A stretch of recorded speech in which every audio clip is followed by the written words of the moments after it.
5.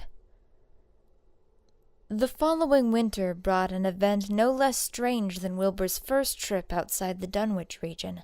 Correspondence with the Widener Library at Harvard, the Bibliothèque Nationale in Paris, the British Museum, the University of Buenos Aires, and the Library of Miskatonic University of Arkham had failed to get him the loan of a book he desperately wanted, so at length he set out in person, shabby, dirty, bearded, and uncouth of dialect, to consult the copy at Miskatonic, which was the nearest to him geographically.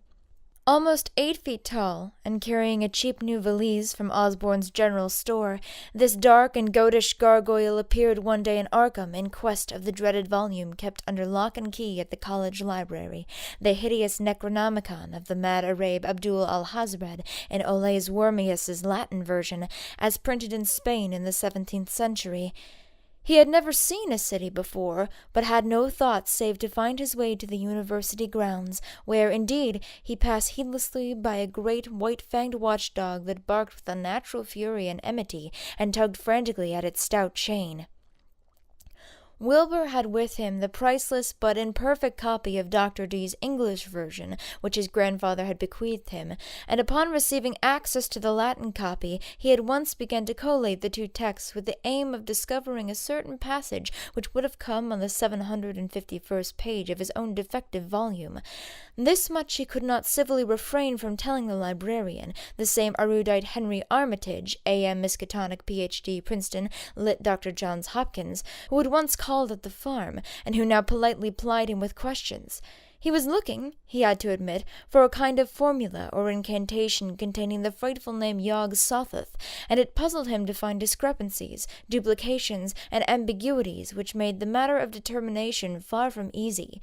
As he copied the formula he finally chose, Dr. Armitage looked involuntarily over his shoulder at the open pages, the left-hand side one of which, in the Latin version, contained such monstrous threats to the peace and sanity of the world.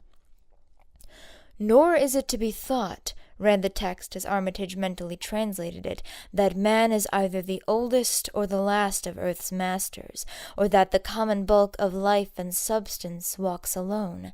The old ones were, the old ones are, and the old ones shall be, not in the spaces we know, but between them. They walk serene and primal, undimensioned and to us unseen. Yog Sothoth knows the gate. Yog Sothoth is the gate. Yog Sothoth is the key and guardian of the gate. Past, present, future, all are one in Yog Sothoth. He knows where the old ones broke through of old, and where they shall break through again. He knows where they have trod earth's fields, and where they still tread them, and why no one can behold them as they tread. By their smell men can sometimes know them near, but of their semblance can no man know, save only in the features of those they have begotten on mankind, and of those are there many sorts, differing in likeness from man's true eidolon to that shape without sight or substance which is them. They walk unseen and foul in lonely places where the words have been spoken and the rites howled through at their seasons.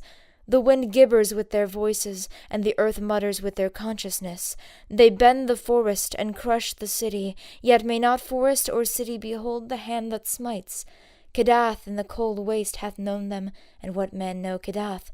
The ice desert of the south and the sunken isles of ocean hold stones whereupon their seal is engraven, but who hath seen the deep frozen city, or the sealed tower long garlanded with seaweed and barnacles?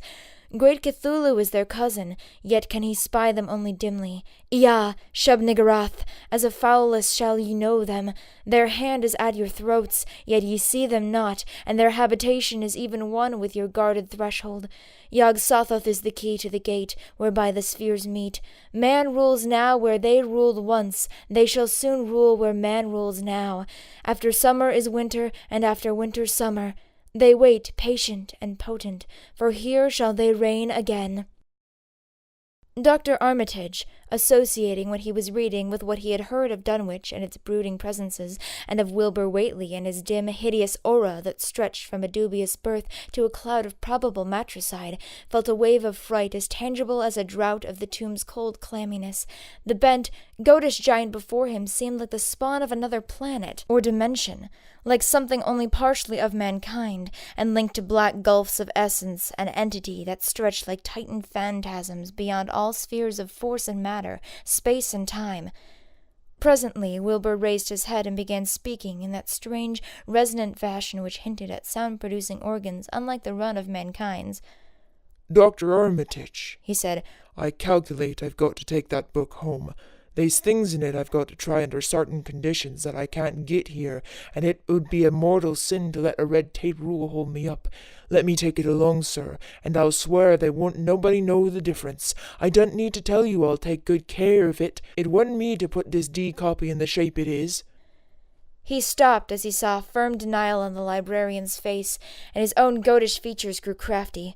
Armitage, half ready to tell him he might make a copy of what parts he needed, thought suddenly of the possible consequences, and checked himself. There was too much responsibility in giving such a being the key to such blasphemous outer spheres.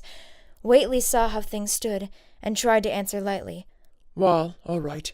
If you feel that way about it, maybe Harvard wouldn't be so fussy as ye be." And without saying more, he rose and strode out of the building, stooping at each doorway.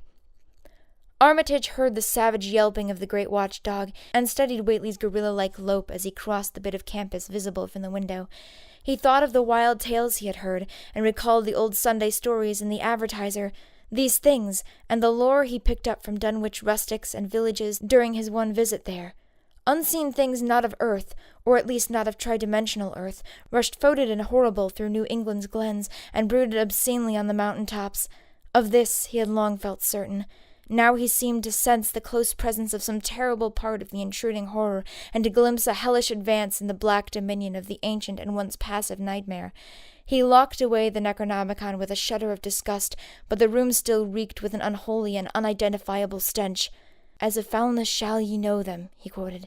Yes, the odor was the same as that which had sickened him at the Whately farmhouse less than 3 years before. He thought of Wilbur, goatish and ominous, once again, and laughed mockingly at the village rumors of his parentage. "Inbreeding," Armitage muttered half aloud to himself. "Good God, what simpletons! Show them Arthur Macken's great god Pan, and they'll think it a common Dunwich scandal. But what thing, what cursed shapeless influence on or off this three-dimensional earth was Wilbur Whately's father?